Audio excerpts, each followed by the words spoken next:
Baik, bismillahirrohmanirrohim. Assalamualaikum warahmatullahi wabarakatuh. Waalaikumsalam Waalaikumsalam warahmatullahi warahmatullahi wabarakatuh. Ya, selamat pagi menjelang siang semuanya untuk kelas yang mengambil mata kuliah obat tradisional ya. Sebelum kita mulai, kita akan sama-sama mengecek kehadiran dulu ya untuk absensi mata kuliah ini. Yang saya panggil namanya bisa bilang hadir ya. Dwi Sekar ada? Hadir, Bu. Amanda Salsabila, Hadir, Bu. Bilkis, Hadir, Bu. Cika, Hadir, Ibu. Desi Nirmala, Hadir, Ibu. Dewi Artika, Hadir, Bu. Diah Mutiara, Hadir, Ibu. Dita Eka, Hadir, Bu. Diva, Diva hadir, Bu. Eka Rizky, Hadir, Bu. Feby, Hadir, Ibu. Gita Aprilia, Hadir, Bu. Indah Dwi, Hadir, Ibu. Lydia Aldi, Hadir, Bu. M. Adi Purnomo, Hadir, Bu. Maharani,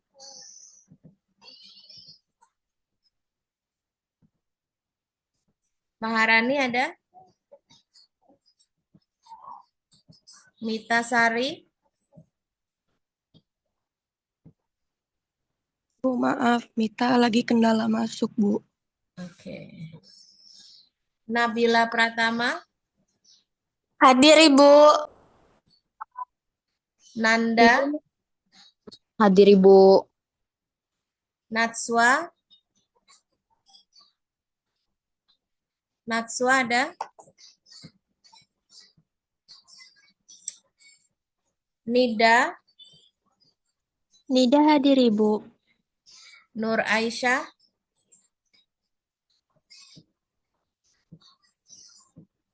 Nur Aisyah ada? Nurul Hidayah, Hadir, Ibu. Nyoman, Nyoman hadir, Bu. Putri Asmara, Putri hadir, Bu. Rahel, Hadir, Bu.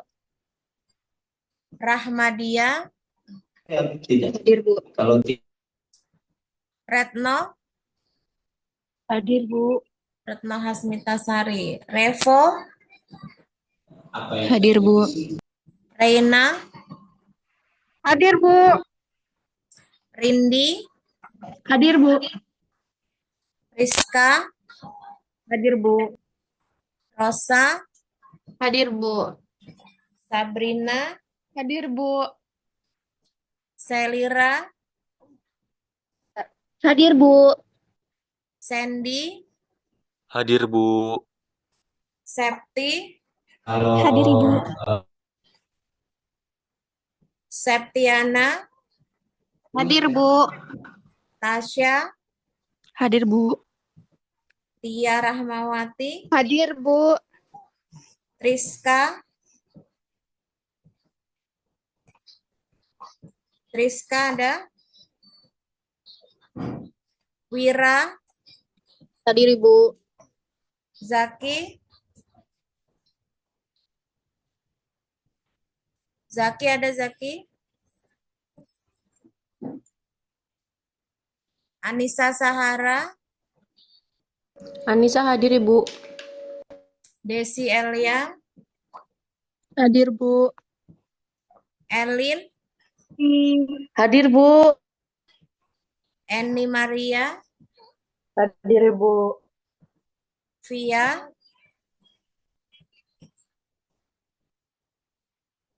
Via ada Via, Tia hadir, Bu. Lia Agustina, Lia hadir Ibu. Nurrahman, Hadir Ibu. Retno Sulis. Hadir Bu. Oke, yang tadi saya Maaf Bu, panggil belum nyaut, sudah hadir belum? Zaki hadir Bu. Rizka Oke. Lorenzi hadir Bu. Tris Maharani hadir Bu. Maharani hadir ya. Rizka Lorenzi hadir Bu. Ibu maaf, untuk sandi Zoom-nya ada nggak ya? Soalnya ada yang terkendala masuk kalau pakai link, Bu. Waduh, sandinya ya. Saya kurang paham malahan. Kalian ini bisa langsung masuk tanpa sandi?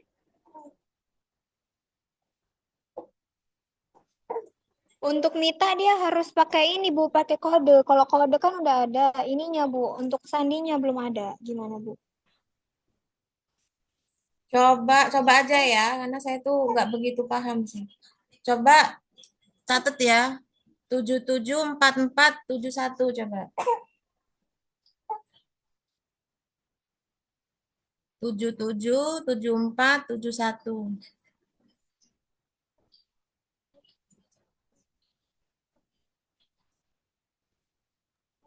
777471 ya, Bu?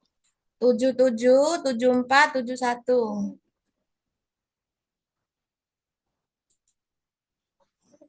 Kalau nggak bisa, saya kurang paham soalnya itu kan link yang memang sudah biasa kita dipakai ya. Jadi tinggal klik aja.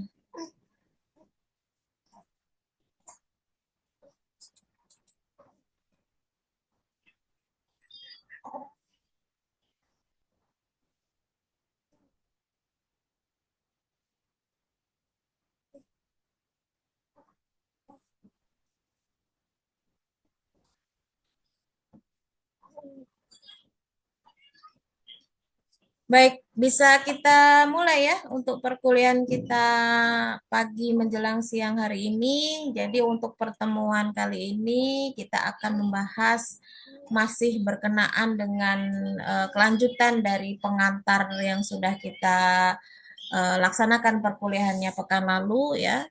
Jadi sebelum banyak kita berbicara terkait obat tradisional, alangkah baiknya kita paham dulu ya, mengenal terlebih dahulu ya sedikit berkenaan dengan sejarah obat tradisional. Tidak semuanya bisa saya sampaikan karena tentunya ini banyak ya, kalau kita berbicara masalah sejarah itu ceritanya banyak dan berurut gitu ya, tetapi tidak saya targetkan semuanya harus memahami, harus tahu, tidak, tapi paling tidak kalian tahu beberapa yang bisa dijadikan acuan ya, bahwasanya memang untuk obat tradisional yang hingga saat ini itu dulu ada ceritanya ya, dulu itu ada prosesnya sehingga sampai sekarang itu terus berkelanjutan ya. Nah, sedikit ya kita mengenal apa yang ada di lingkungan kita, bahwasanya kita sama-sama paham negara yang kita tinggali ini adalah negara yang bisa dikatakan kaya atau melimpah akan sumber daya alam. Jadi kalau semisal dibandingkan dengan negara-negara yang lain, mungkin Indonesia ini bisa dikatakan negara yang menjadi salah satu negara yang memiliki biodiversitas tinggi atau yang dikenal dengan negara mega biodiversitas ya. Jadi Indonesia adalah salah satu dari 17 negara yang disebut memiliki beragam atau kemelimpahan tanaman ya. Dalam hal ini tentu ini menjadi bagian yang harus kita patut syukuri ya, bahwasanya mungkin di negara-negara lain itu banyak yang sulit untuk menumbuhkan tanaman, apalagi tanaman itu yang bermanfaat untuk kebutuhan kita sehari-hari. Tapi di Indonesia itu hal yang mudah ya, karena semua itu didukung oleh iklim yang cocok, kemudian sumber air yang mencukupi, sehingga membuat semua jenis tanaman itu bisa tumbuh di Indonesia ya. Nah, keanekaragaman hayati Indonesia ini kalau dilihat di berbagai negara sebagai acuannya itu menduduki peringkat yang kedua ya setelah Brazil. Nah, ini luar biasa banget nih. Artinya tuh sebetulnya kita itu adalah negara yang kaya ya. Kaya akan sumber daya alam. Tinggal bagaimana cara kita mengolah dan mengelolanya. Jadi kalau kita tidak pandai dalam mengolah dan mengelolanya, tentu kekayaan yang kita miliki itu akan sia-sia. Kita tahu bahwasannya semua tanaman yang ada di lingkungan kita ini, mau itu yang dijadikan sebagai tanaman yang biasa kita tanam, ya, artinya dipelihara, dibudidayakan, atau tanaman yang memang ditumbuhkan secara liar, itu sebetulnya semuanya memiliki manfaat. Hanya saja mungkin dari segi kebermanfaatannya belum bisa dipahami oleh semua masyarakat kita ya. Nah, oleh karena itu dengan keberadaan kalian sebagai seorang ahli tenaga teknis vokasi farmasi, itu harapannya bisa memberikan edukasi salah satunya. Karena kan kalian itu nanti punya kewenangan untuk bisa meracik obat, tidak hanya obat medis tetapi juga obat tradisional. Nah, salah satunya ya harus mengenal dulu sumber daya alam apa saja yang bisa dijadikan sebagai obat tradisional, tentunya yang memiliki khasiat untuk kesehatan ya. Nah, Indonesia sendiri itu kalau dilihat dari segi kemelimpahannya, itu sekitar 80% itu memiliki semua jenis tanaman yang ada di dunia. Nah, kan besar sekali ya. Dan itu diperkirakan antara 25.000 sampai 30.000 spesies yang ada di muka bumi ini.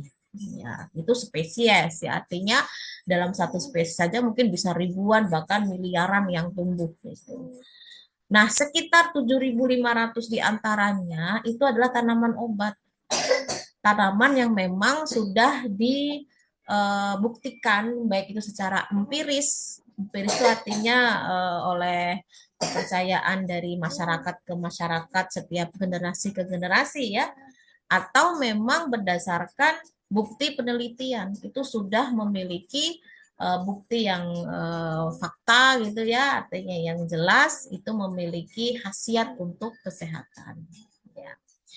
Nah, tentunya ini yang harus kita telaah lebih lanjut ya. Apakah ada jenis-jenis tanaman obat yang ada di lingkungan kita? Kalau ada ya silahkan dikenali, silahkan dibudidayakan ya. Paling tidak untuk kehidupan kita sehari-hari saja ya. Karena biasanya peluang untuk kita bisa berkreasi dalam hal berinovasi ya untuk menghasilkan produk-produk yang itu berbahan alam biasanya itu berawal dari kesukaan kita untuk diri kita sendiri. Kalau kita sudah suka, artinya dalam hal ini akan lebih mudah untuk dikembangkan selanjutnya yang memang itu mungkin ke arah entrepreneur ya. Tapi biasanya sih dari diri kita sendiri dulu. Sudah terbiasa belum dengan obat tradisional yang memang itu adalah warisan dari orang-orang terdahulu sebelum kita. Itulah yang disebut dengan bukti empiris ya. Jadi tidak dilakukan uji penelitian tapi berdasarkan dari testimoni-testimoni yang nyata dan fakta tentunya ya dari turun temurun begitu.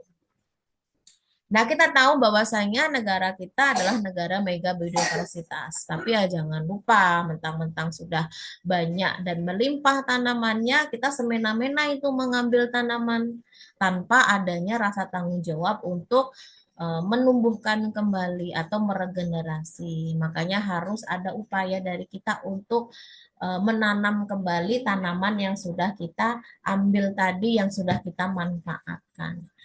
Ya, terutama jenis-jenis tanaman yang memang mudah tumbuh ya kan banyak tuh. Apalagi kita sudah mengenal apa itu tanaman obat keluarga ya atau toga gitu ya, bukan toga untuk wisuda ya, tapi toga tanaman obat keluarga yang memang harusnya setiap keluarga itu punya paling tidak tanaman obat tradisional untuk keluarga yang sekaligus biasanya itu untuk kebutuhan memasak ya, kayak misalkan jenis rimpang-rimpangan ya, kayak lengkuas, kayak kencur, kunyit, itu sebaiknya sih di pekarangan kita ada. Karena memang sebetulnya mudah untuk menumbuhkan ya. Tinggal bagaimana kita mau berupaya untuk bisa memeliharanya ya, karena tentunya ada treatment-treatment yang tidak boleh kita lewatkan, misalkan memberikan nutrisi, kemudian memberikan air sebagai sumber kehidupan bagi tanaman tersebut dan sebagainya macamnya ya.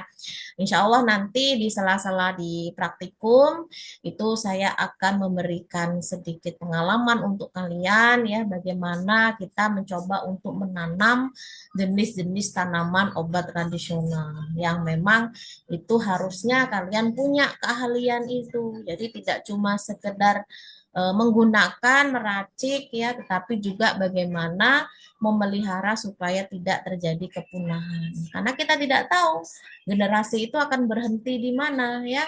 Apakah di kita saja tanaman itu ada? Kan sayang. Artinya nanti anak cucu kita ke depan tidak merasakan. Makanya kita harus ada tanggung jawab untuk mengestafetkan warisan-warisan orang-orang terdahulu ya kepada generasi-generasi selanjutnya. Ya, ini semoga bisa dipahami karena banyak nilai-nilai yang bisa diterapkan ya, bagaimana kita bisa mencerminkan ya budaya untuk kita bisa adil tidak hanya untuk diri sendiri tapi juga untuk orang lain ya. Salah satunya itu tadi menjaga supaya sumber daya alam yang ada di sekitar kita tidak cepat punah ya.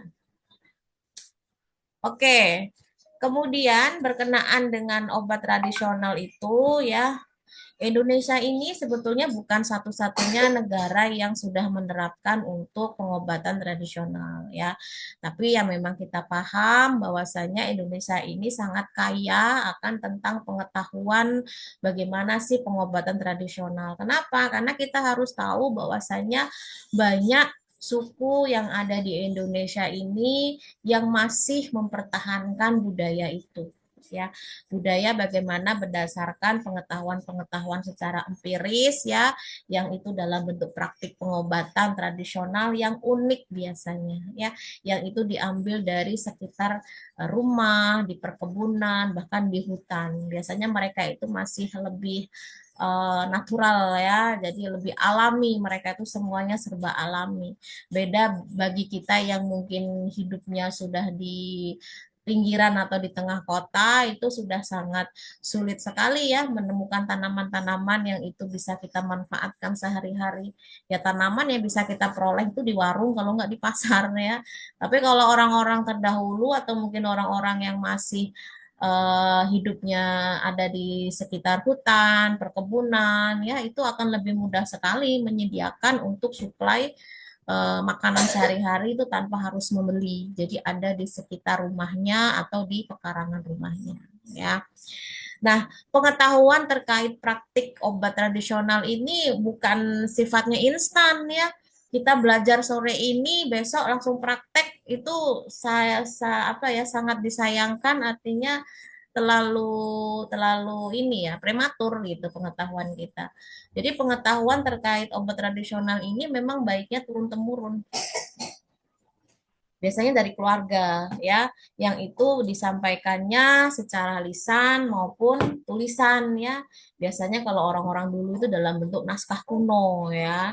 Banyak itu kan tulisan-tulisan yang memang menceritakan bagaimana sih orang terdahulu itu bisa menyembuhkan penyakit-penyakit, itu pasti ada sejarahnya ya. Nah, tentunya dalam hal ini bisa menjadi bukti bahwasannya Indonesia itu adalah negara yang masyarakatnya sejak dulu itu sudah punya pengetahuan terkait praktik pengobatan tradisional. Hanya saja mungkin perlu adanya penyempurnaan-penyempurnaan terkait bidang keilmuan. Nah, salah satu bidang ilmu yang bisa menyempurnakan adalah bidang farmasi yang kalian tempuh saat ini. Kalau kalian nggak belajar serius, bagaimana bisa memberikan penyempurnaan itu ke masyarakat? Karena kalianlah yang diandalkan, yang diharapkan untuk bisa memenuhi ya capaian pembelajaran pada saat kuliah ini, akhirnya memahami dan itulah yang nantinya akan diteruskan kepada masyarakat. Jangan sampai nanti banyak bidang-bidang yang belum belum valid ya, yang itu akhirnya bisa menyebabkan apa ya kerugian gitu ya, karena kaitannya dengan kesehatan kita tidak boleh coba-coba ya.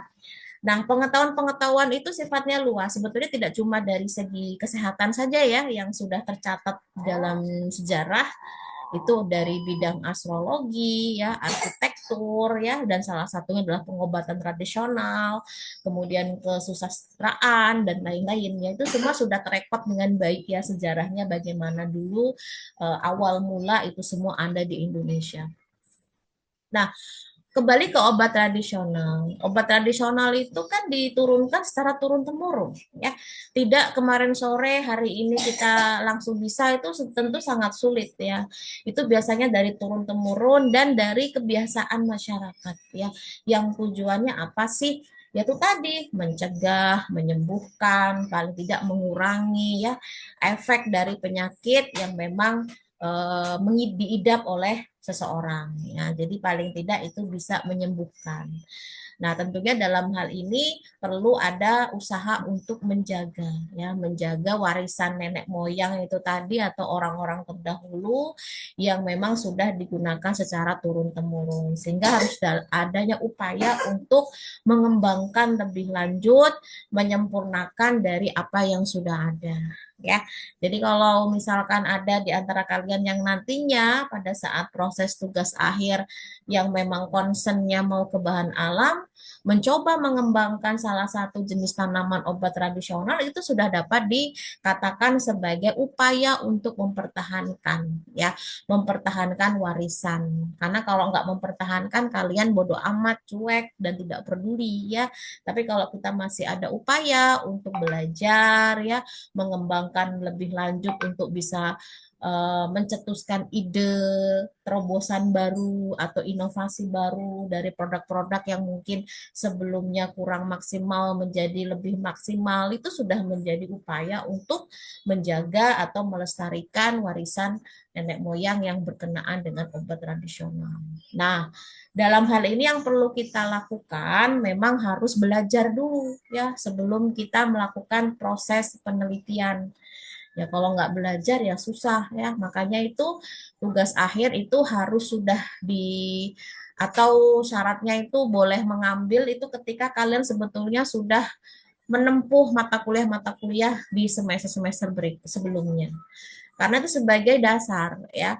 Jadi jangan sampai kita meneliti tapi kita belum tahu tentang ilmunya. Jadi tahu dulu baru nanti kita melakukan penelitian yang tujuannya untuk inovasi itu tadi ya, mengembangkan apa yang ada, apa yang kita miliki di lingkungan kita untuk menjadi produk yang lebih bermanfaat untuk masyarakat. Itu salah satu bukti pengabdian juga ya.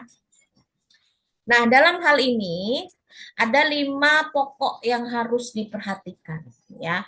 Kalau kita ingin berkecimpung di obat tradisional. Yang pertama adalah ethnomedicine ya.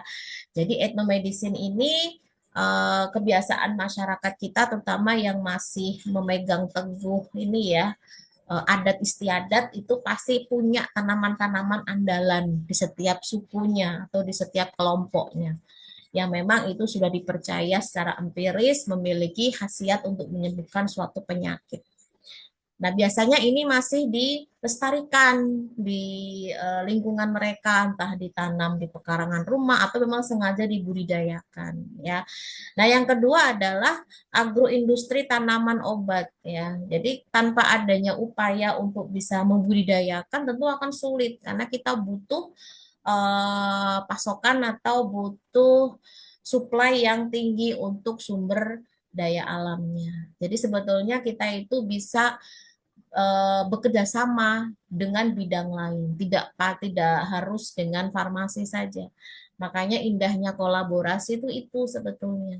Jadi kita tidak cukup puas dengan bidang keilmuan kita yang akhirnya kita tidak membuka diri untuk berkomunikasi dengan pihak lain, akhirnya menyulitkan diri sendiri. Karena tentunya kita itu ada kapasitas kemampuan yang terbatas ya. Makanya kita butuh teman sebagai makhluk sosial tentunya sangat membutuhkan kita berkomunikasi dengan pihak luar ya. Jadi tidak sendiri menyelesaikan problem yang sedang dihadapi. Nah, tentunya dengan berkomunikasi ini pasti nanti akan ada solusi. Jadi kalau kita sebagai farmasi kesulitan apa namanya menumbuhkan tanaman yang memang kita tidak secara detail belajar itu, ya kita harus ngobrol dengan mereka yang memang belajar detail tentang itu. Misalkan dari bidang pertanian, ya silakan ngobrol, ada kerjasama di sana, bagaimana sih cara menanam yang baik. Karena kalau kita tidak perhatikan baik-baik dalam proses tanamnya, itu sangat mempengaruhi hasilnya.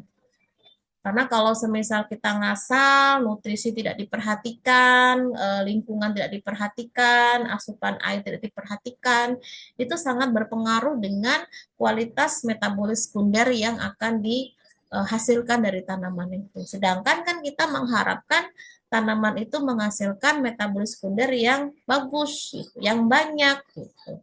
Jadi kalau nggak bagus dan nggak banyak ya buat apa? Makanya kita butuh persiapan yang matang. Jika tidak bisa sendiri ya silahkan bekerja sama dengan bidang lain yang memang menguasai itu ya.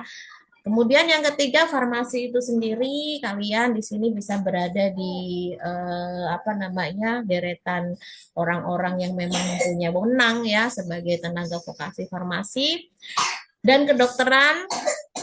Kemudian teknologi kimia dan prosesnya ya, tentunya dalam hal ini banyak ikut menentukan ya bagaimana kita bisa mengembangkan obat-obat tradisional ini sehingga tidak mengalami kepunahan.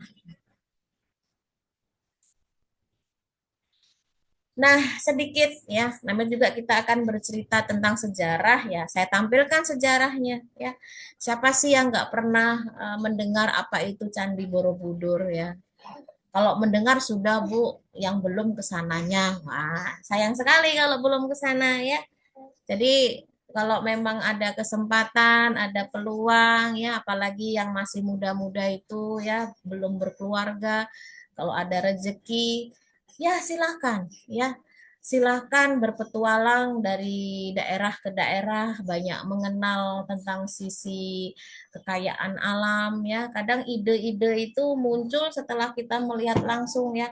Kadang ide itu sangat susah ya karena memang kita tidak terpapar langsung.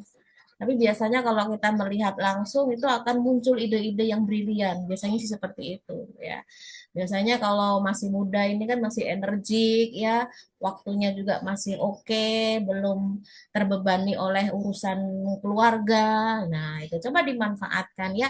Nanti kalau sudah saatnya berkeluarga dan usianya sudah tidaklah kuat lagi untuk keliling-keliling, nyesel gitu ya. Makanya mumpung dimanfaatkan ya kalau ada kesempatan. Nah, di sini saya berikan contoh sedikit ya bahwasanya Borobudur itu bukan sekedar hanya bangunan tumpukan-tumpukan batu yang diukir tidak, tapi ukirannya atau reliefnya itu mengandung makna yang luar biasa. Menceritakan kehidupan-kehidupan zaman dahulu ya. Jadi ada nih sejarah obat tradisional di sini juga ya. Jadi bagaimana mereka tradisi untuk meracik dan mengkonsumsi jamu ya sebagai minuman kesehatan terutama di Jawa untuk membantu penyembuhan ya, detoksifikasi tubuh ya yang memang itu sudah mulai ada ya. Ini kan Candi Borobudur ini ada pada masa kejayaan Hindu-Buddha ya. Jadi dari relief-relief ini sebenarnya sudah ketara banget mereka sedang melakukan proses peracikan obat-obat tradisional ya dari tanaman-tanaman yang ada. Nah, kemudian yang bawah ini ya, ini ada data artefak ya pada relief di Candi Borobudur. Ini pada abad keberapa itu ya, ke-8. Terlihat seorang laki-laki itu tampak sedang sakit perut. Nah, ini ya. Jadi sampai kayak gini tuh diceritakan loh ini ya. Sejarah ini. Nah, diceritakannya itu sedang sakit ya, dia memperoleh apa pijatan di bagian kepalanya, kemudian diberikan ya entah itu minyak gosok atau apa ya, yang itu diusap-usapkan di bagian perutnya itu. Nah, kemudian ada juga yang membawa mangkok ya, yang berisi racikan jamu, yang tentunya ini berusaha untuk menyembuhkan ya laki-laki itu, seorang laki-laki itu agar kembali pulih. Nah, ini adalah upaya ya, upaya dari orang-orang terdahulu untuk bisa mempraktikkan pengobatan tradisional, semua serba tradisional dan manual ya.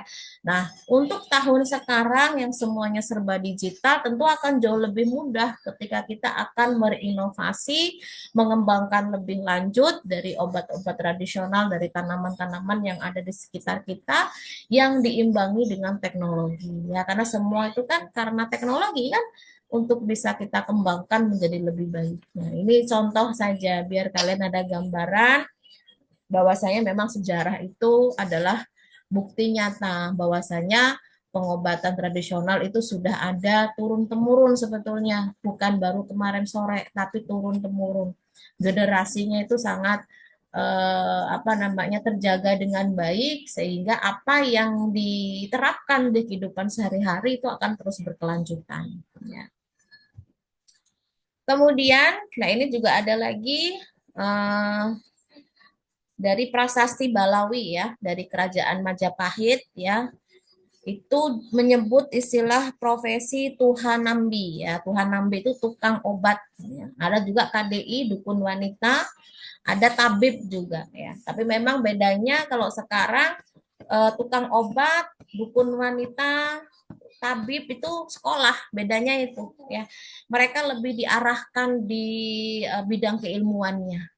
Jadi mungkin ada beberapa hal yang harus diluruskan, tidak boleh begitu untuk tujuannya supaya tidak menimbulkan kerugian begitu ya.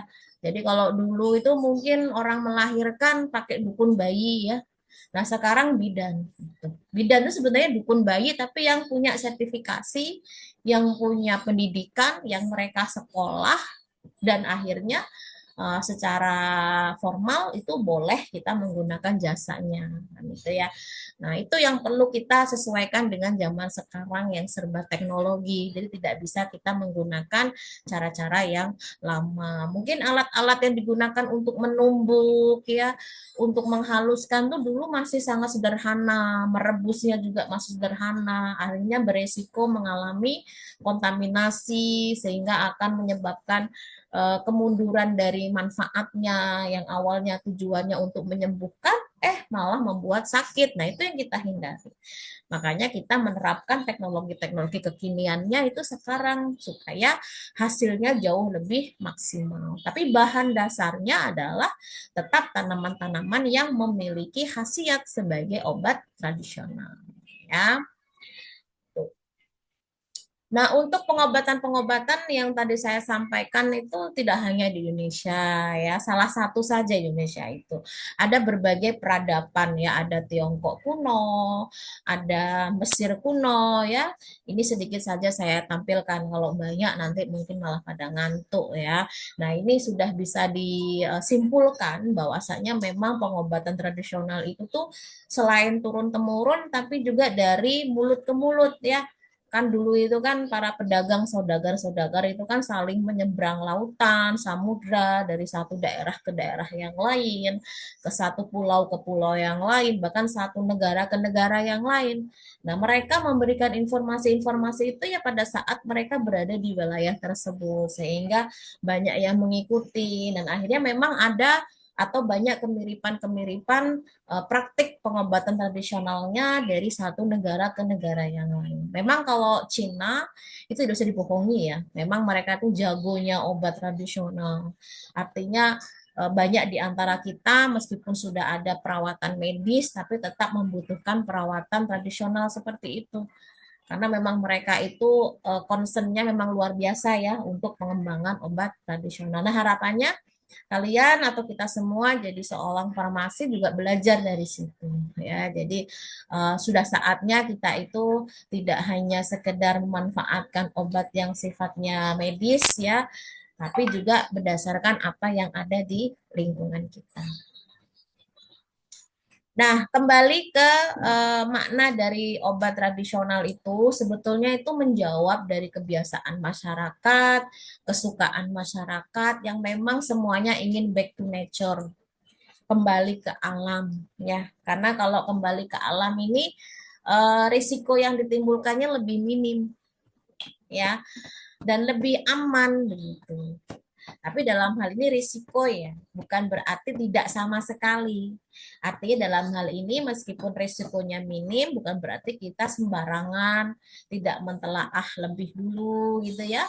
Karena kalau tidak mentelaah lebih dulu, bukannya mendapatkan kesembuhan, malah menambah keparahan dari penyakitnya. Jadi tidak semua bahan alam itu bisa dimanfaatkan dalam jumlah yang banyak. Semua tetap ada dosisnya, kadarnya yang diperbolehkan. Makanya bagaimanapun, walaupun itu bahan alam yang memang aman, tetap harus dilakukan uji toksisitas ya. Biasanya dengan hewan uji. Nah itu kan kalau nggak ilmu kekinian nggak bisa ya. Orang dulu mana tahu apa itu uji toksisitas ya. Untuk mengetahui keamanan yang memang sebelum diujikan ke manusia harus diuji secara praklinik dulu. Kita membutuhkan hewan uji misalkan seperti mencit, tikus ya, bukan tikus buat tapi ya, tikus yang memang sudah didesain untuk penelitian. Ya tujuannya untuk itu, untuk mengetahui tingkat toksitas ya, berapa sih kadar dosis yang diperbolehkan ya, baru nanti dikonversikan ke berat badan manusia. Itu semua ada konversinya ya. Kenapa harus tikus? Kenapa harus mencit sebagai hewan uji untuk praklinik? Karena mereka adalah jenis hewan yang bisa dikategorikan satu golongan dengan manusia. Manusia itu kan kalau dilihat dari taksonominya itu masuk ke dalam mamalia ya. Nah, sedangkan hewan-hewan yang disebutkan tadi itu juga mamalia. Karena kalau dilihat dari anatominya atau fisiologinya itu memiliki kemiripan. Nah, makanya biasanya kalau untuk obat-obat yang akan dikembangkan selanjutnya, maka perlu dilakukan uji praklinik terlebih dahulu. Ke hewan uji dulu, baru diujikan kepada manusia. Tidak boleh tiba-tiba kita menemukan obat baru langsung diujikan ke manusia, itu sudah menyalahi kode etik. Harus diujikan dulu. Itu pun tahapannya tidaklah mudah ya. Semua proses itu ada biayanya yang besar. Makanya sebetulnya kalau mau mengembangkan obat tradisional ini bukan tugas individu, tapi tugas bersama, bahkan tugas negara yang memiliki kekayaan alam yang melimpah. Karena butuh tuh alat-alat canggih, teknologi canggih supaya mempercepat proses pembuatannya dan akhirnya maksimal ya. Nah, kembali lagi ke tren tadi ya, jadi tren ke alam, back to nature ya. Untuk saat ini itu bisa dikatakan meningkat ya, karena banyak masyarakat kita itu apa ya, mencari alternatif ketika mereka khawatir kalau terlalu sering terpapar obat medis ya, itu akan menimbulkan efek samping. Makanya mereka rata-rata ada yang memilih jalur tradisional ya, terutama untuk penyakit-penyakit yang sifatnya degeneratif. Yang memang itu kalau untuk pengobatan medis itu bisa menimbulkan efek yang lebih apa namanya? Lebih banyak begitu ya. Nah, penyakit degeneratif ini biasanya kan berlangsungnya lama tuh ya. Jadi atau malah ada yang sulit disembuhkan. Oleh karena itu memang butuh pengobatan yang berkelanjutan. Nah, selain itu juga di masyarakat kita ini sudah mulai tumbuh kesadaran ya untuk mencegah munculnya penyakit degeneratif ya. Jadi udah siap-siap duluan. Jadi walaupun belum sakit tapi mereka sudah antisipasi untuk mengkonsumsi terutama obat-obat tradisional ini ya untuk mencegah terjadinya penyakit degeneratif ya. Yang mana mereka tahu kalau jenis obat-obat farmakologi ya itu memiliki efek samping ya. Nah, sebetulnya obat sintetis sama obat konvensional ya itu tuh dibedakannya oleh frekuensi dan tingkat efek sampingnya. Jadi kalau obat sintetis itu dikenalnya ya memiliki efek samping yang lebih besar ya ketimbang obat konvensional. Nah, walaupun demikian, ya sebetulnya kita tidak boleh memihak satu saja, karena semuanya perlu ditelaah ya. Oleh karena itu, memang dalam hal ini kita diperbolehkan untuk mengkonsumsi obat tradisional ini, tapi untuk tujuan treatment ya. Karena yang mana obat tradisional ini komposisinya tidaklah tunggal. Beda dengan obat konvensional, walaupun sama-sama obat tradisional, tetapi dia sifatnya sudah tunggal. Tunggal itu artinya terdiri dari satu senyawa yang itu fokus untuk menyembuhkan satu penyakit saja. Tapi kalau yang masih tradisional ya, yang memang itu masih banyak komponen di dalamnya, itu masih belum fokus terhadap satu penyakit. Biasanya masih bisa menyembuhkan untuk berbagai penyakit begitu. Jadi biasanya proses penyembuhannya lebih lama ketimbang yang tunggal itu tadi ya. Nah, oleh karena itu memang perlu kita pahami. Jadi obat tradisional itu biasanya dalam bentuk ekstrak ya, yang terdiri dari banyak senyawa yang tadi saya sebutkan. Sehingga untuk mencegah penyakitnya itu masih umum, belum spesifik. Tapi biasanya sih bisa digunakan untuk mencegah ya, bukan untuk mengobati. Kalau untuk mengobati mungkin butuh waktu yang lama ya, dan keberhasilannya tidaklah besar ya. Jadi memang perlu dipertimbangkan. Oke, itu kemudian faktor kecenderungan untuk back to nature ya. Ya, ini yang perlu kita pahami. Banyak masyarakat kita itu dari cerita satu ke cerita yang lain itu ada traumatis ya. Artinya ketika mereka menerapkan obat modern itu bilangnya efeknya banyak, efek sampingnya banyak, udahlah saya ke tradisional saja ya nggak masalah. Tetapi kita harus lihat dulu kita itu menghadapi penyakit apa. Kalau penyakitnya sifatnya kronis atau ganas ya jangan main-main ya. Jangan bersabar dengan obat tradisional yang pengobatannya tidak one shot, tidak satu sekali tembak ya. Masih umum. Masih umum itu artinya masih berbagai kandungan di dalamnya dan kadarnya biasanya lebih sedikit. Tidak fokus dalam menyembuhkan. Ya, artinya kita tidak boleh egois. Kalau memang penyakitnya kronis ya kita harus menggunakan obat modern begitu ya. Tapi kita tidak perlu khawatir. Sekarang itu kan semua terpantau ya, dan tenaga medis juga semuanya sudah oke, sudah banyak belajar. Jadi ya sudah bisa dipercaya begitu. Tapi kalau untuk jenis-jenis penyakit yang sifatnya bukan kronis ya aman untuk mencegah ya, untuk meningkatkan imunitas itu tidak masalah. Yang menjadi masalah adalah sekarang ini banyak generasi muda, mungkin termasuk kalian, itu tidak terbiasa mengkonsumsi obat tradisional ya. Nggak usah jauh-jauh, jamu aja. Ya, coba di antara kalian, ada nggak yang rutin dalam 1 bulan itu minum jamu kunyit asam? Ya, pasti nggak ada. Ada Bu, saya kemarin baru bikin di lab. Nah, itu kan baru bikin. Tapi kebiasaan sehari-hari, apakah sudah ada yang menerapkan seperti itu? Ada, tapi tidak banyak. Ya, artinya dalam hal ini sebetulnya kita bisa introspeksi. Dari hal seperti itu saja kita masih sulit ya, apalagi sesuatu yang besar. Padahal bikin kunyit asam tidaklah sulit.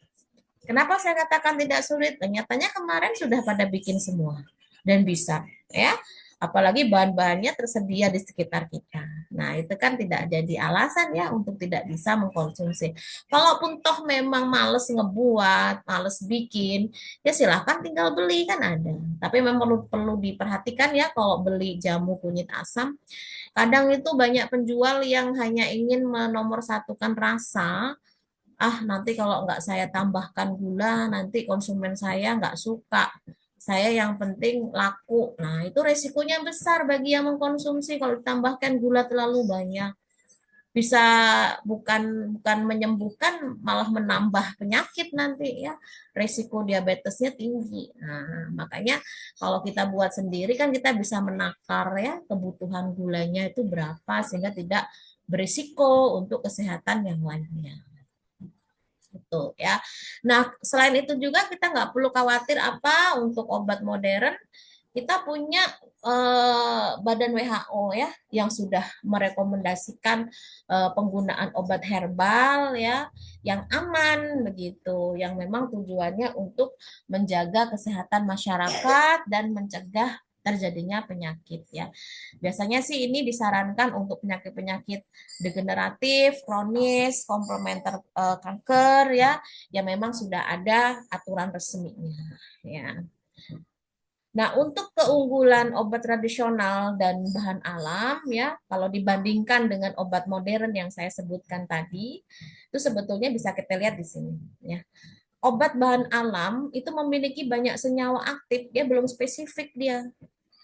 Masih beragam di dalamnya sehingga dia tidak bisa fokus menyembuhkan satu penyakit one shot langsung bisa untuk satu penyakit itu nggak bisa ya karena dia sifatnya efek komplementer ya jadi dia untuk saling melengkapi saja tidak spesifik untuk satu penyakit.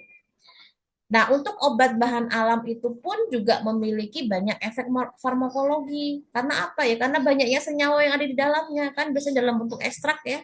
Ekstrak itu kan kandungan senyawanya masih banyak ya.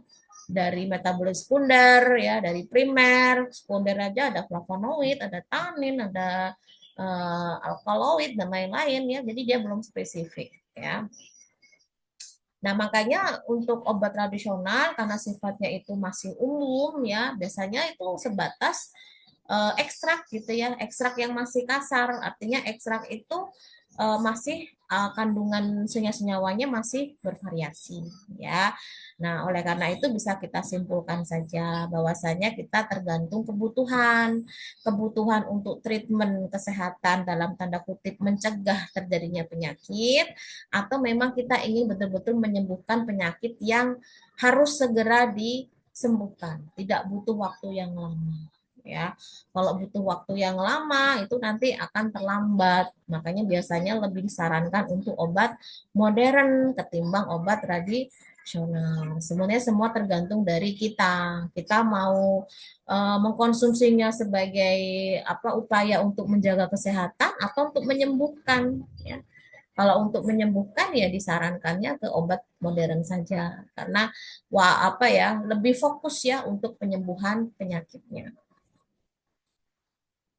Nah, kita tahu bahwasanya dari apa yang sudah diuraikan tadi ya, walaupun obat tradisional ini sangat menjanjikan ya, yang mana ini bisa kita kembangkan lebih lanjut ke depannya, karena itu merupakan warisan ya, warisan besar nenek moyang kita sebelumnya, jadi tidak boleh kita punahkan, harus kita lestarikan ya.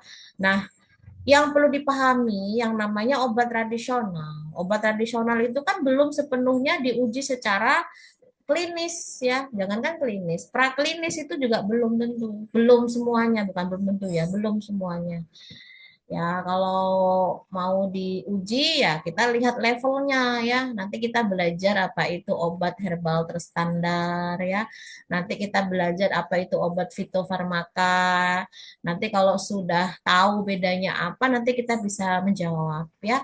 Kalau ternyata obat tradisional itu macamnya banyak ya, tergantung dari apa namanya uji yang dilakukan.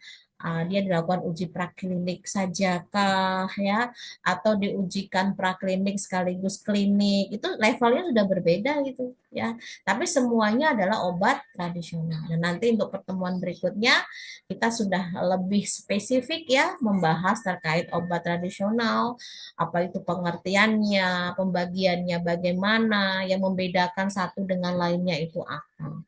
Nah sekarang kita cukup belajar sejarahnya dulu ya agar step by step gitu ya. Jadi biar semuanya berproses. Nah, yang menjadi fakta kalau memang obat tradisional itu memiliki kelemahan ya, yang pertama adalah tadi ya hanya sedikit obat tradisional yang sudah dibuktikan secara klinis dan penelitian ilmiahnya. Kemudian tidak ada standarisasi ya untuk bahan baku yang digunakan. Nah, tentunya dalam hal ini adanya resistensi oleh para dokter dan pelaku kesehatan ya, karena belum adanya uji klinis. Jadi belum dibolehkan gitu ya. Biasanya kan kalau untuk kesehatan manusia yang langsung dikonsumsi manusia itu paling tidak sudah mengantongi data praklinis dan klinis gitu. Sedangkan untuk mendapatkan data klinis itu tidaklah mudah ya. Itu harus diawali dulu di lingkup yang kecil ya, nanti ditambah lagi populasinya, ditambah lagi ke daerah yang lain, populasinya diperluas lagi, makanya tidak cepat dalam prosesnya. Tapi ya itu tadi ya, nggak apa-apa, semuanya berproses. Kemudian kalau dibandingkan dengan kelas lainnya ya, nah ini tadi ya, obat tradisional itu walaupun sama-sama dari bahan alam, tetap nanti ada yang membedakan satu dengan yang lainnya. Yang berdasarkan sudah lengkap atau belum ujinya yang dilakukan secara ilmiah. Kan nanti diuji praklinis, diuji klinis. Nah, level tertinggi obat tradisional itu adalah yang sudah diuji keduanya, yaitu diuji praklinis juga klinis. Itu disebut dengan fitofarmaka ya. Makanya di dalam obat tradisional fitofarmaka itu menduduki posisi paling atas ya berdasarkan efisiensinya. Nah, nanti kita akan belajar banyak terkait apa itu obat herbal terstandar dan apa itu fitofarmaka. Nah, kemudian saat ini alhamdulillah ya pemerintah melalui Badan POM itu sudah mulai menggerakkan masyarakat kita untuk banyak belajar mengenal dulu ya bahan alam yang ada di sekitar kita yang berpotensi untuk bisa dikembangkan menjadi obat tradisional. Step by step dari jamu dulu, kemudian dari obat terstandar, nah levelnya naik menjadi obat fitofarmaka. Nah, itu semua adalah proses yang harus dilewatin. Jadi kalau nggak berawal dari yang sederhana, bagaimana kita akan mendapatkan jenis obat yang sudah lengkap? Gitu. Semua berawal dari nol, dari jamu dulu, dari yang memang itu adalah warisan asli dari turun-temurun.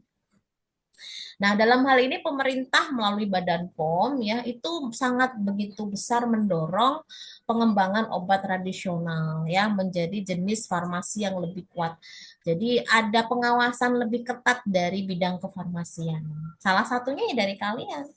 Makanya kalian harus banyak belajar terkait obat tradisional karena kalian nantinya punya wewenang untuk meracik juga.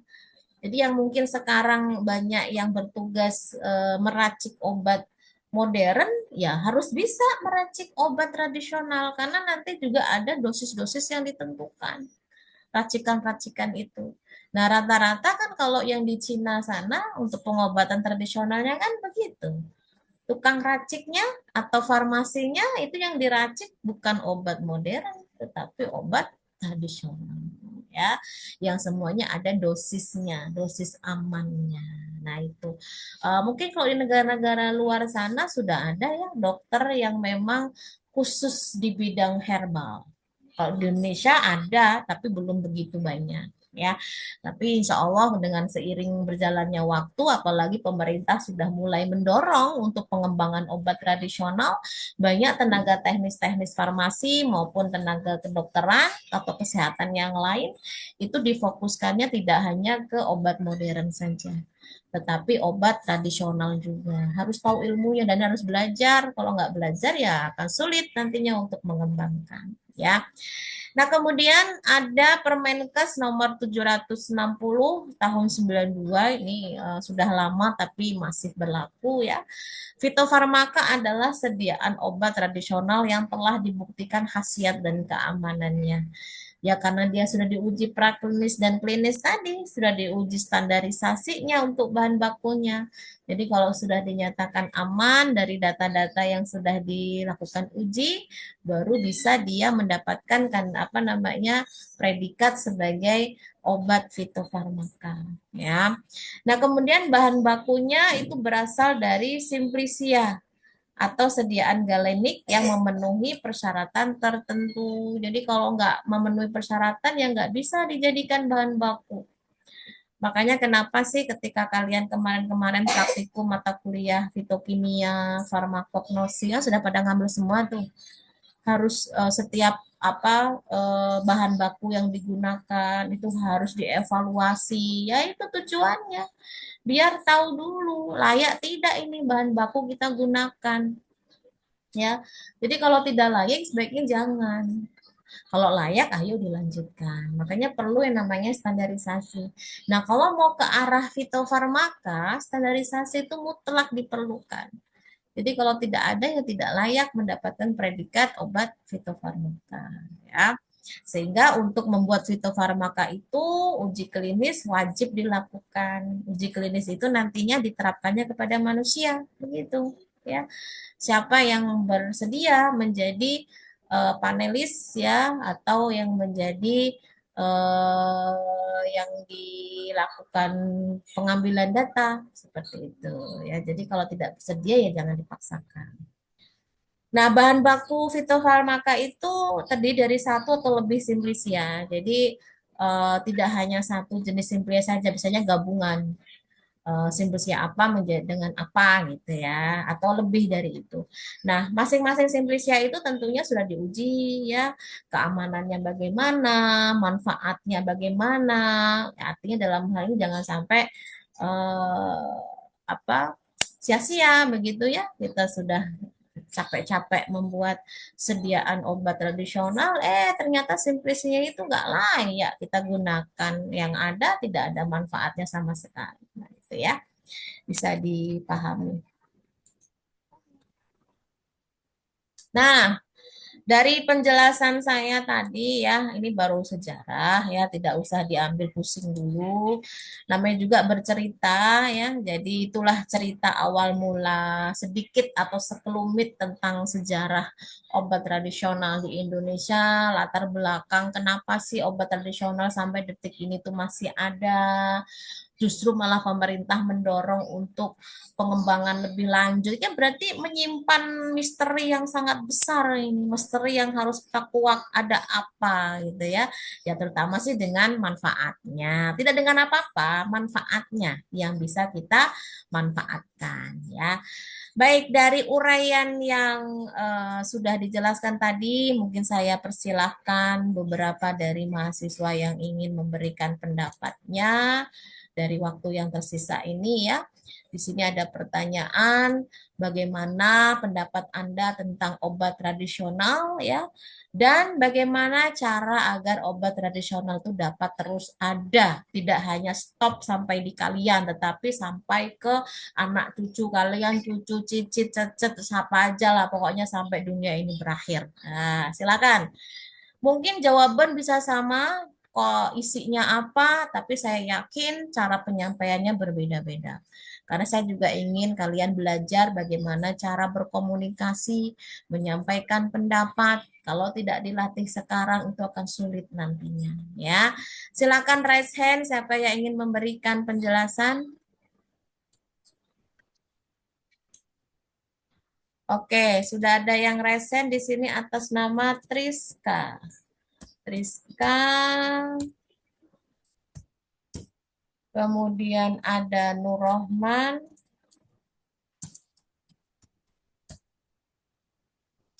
Kemudian ada Gita. Oke, silahkan Triska. Bisa dijelaskan dulu versinya Triska. Baik Bu, menurut saya untuk obat tradisional ini kan dia minim efek samping ya Bu. Jadi kayak contoh yang saya ketahui diabetes itu kalau dia pakai bahan kimia itu cukup banyak efek sampingnya dan dia tuh cukup banyak konsumsi obatnya. Jadi bisa dibilang dia takutnya malah kena konflik yang lainnya. Menurut saya dengan cara makan kunyit putih untuk diabetes itu dia lebih minim efeknya untuk sakit selanjutnya. Kayak contohnya kan kalau misalnya kita diabetes itu kita banyak minum obat ya Bu. Terus juga kalau banyak minum obat bisa berpengaruh ke ginjal. Sedangkan kalau misalnya kita konsumsi apa namanya tuh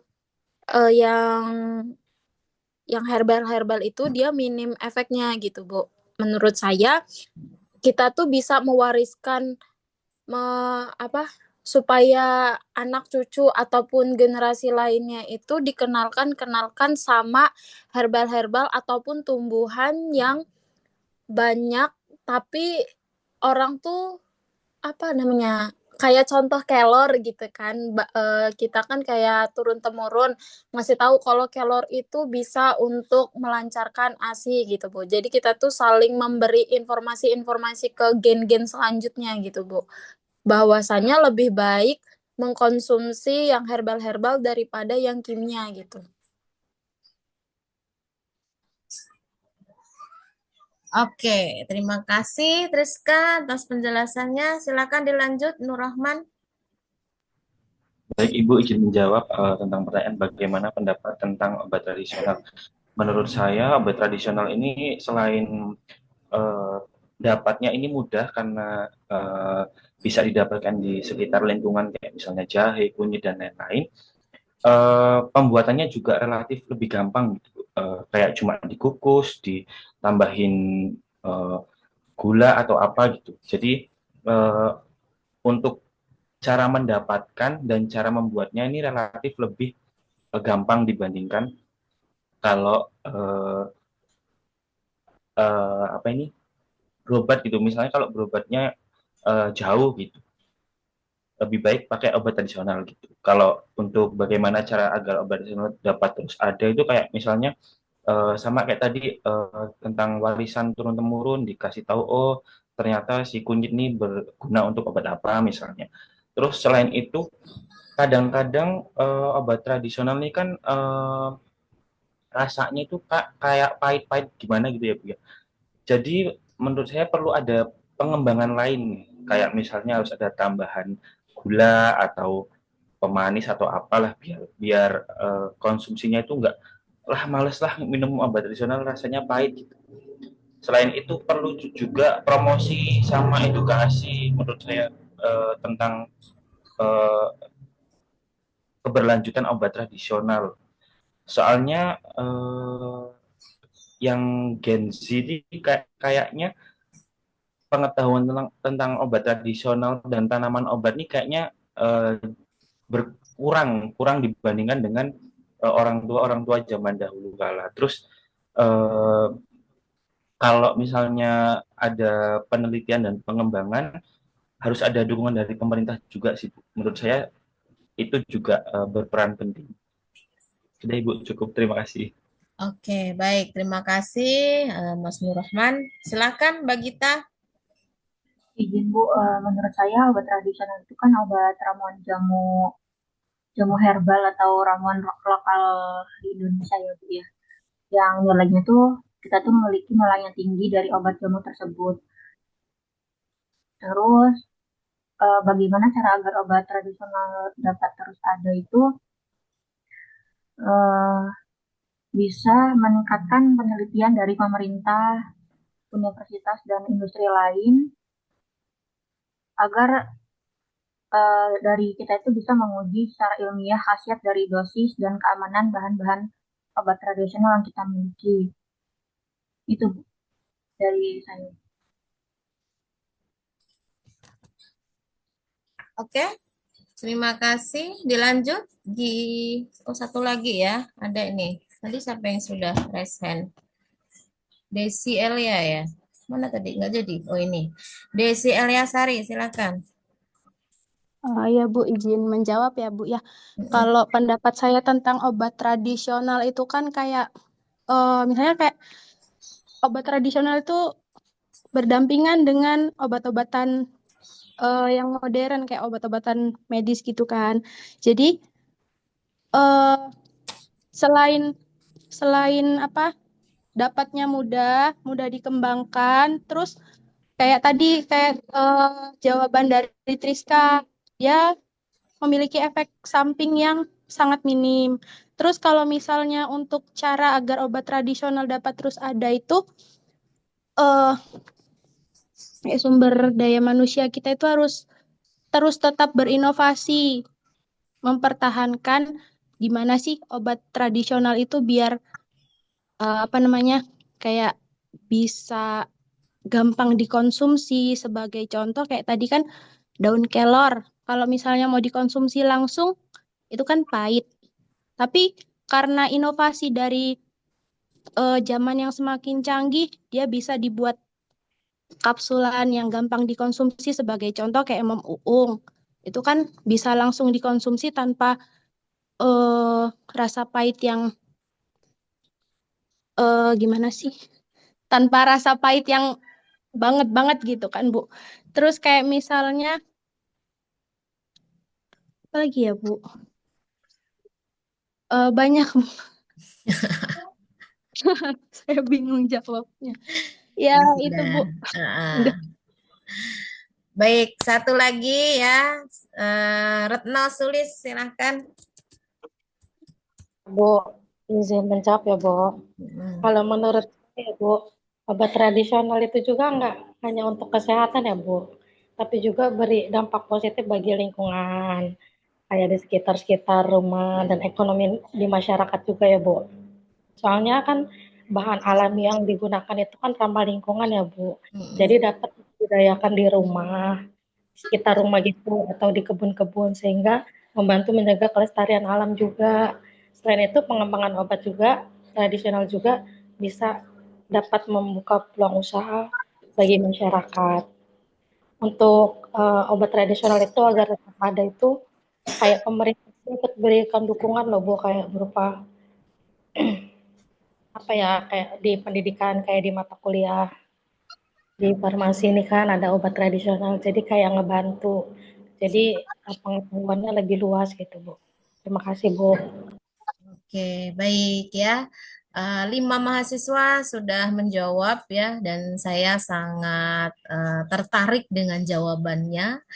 Meskipun semuanya sudah memberikan penjelasan, tapi saya bisa mendapatkan pemahaman secara khusus ya, bahwasanya memang kalian sebetulnya sudah mendapatkan materi ini tidak mesti harus pada saat kuliah. Saya yakin 5 mahasiswa yang menjadi perwakilan tadi itu sudah pernah belajar di luar sana, meskipun tanpa disadari, makanya bisa memberikan penjelasan tentang apa itu obat tradisional. Padahal yang saya sampaikan kan singkat tadi ya, tapi kalian menjawabnya itu bisa beraneka ragam dan bisa menambah wawasan kita semua. Jadi saya yang disampaikan semuanya sangat bagus ya, apa itu tentang obat tradisional. Tapi memang yang perlu kita pahami adalah kendala-kendalanya ya. Kita ingin supaya obat tradisional itu terus ada. Betul, kalau mau terus ada yang jelas satu harus dijaga kelestariannya. Tapi tidak cuma sekedar dijaga, karena beda zaman, beda beda beda ini ya, beda yang menerima begitu.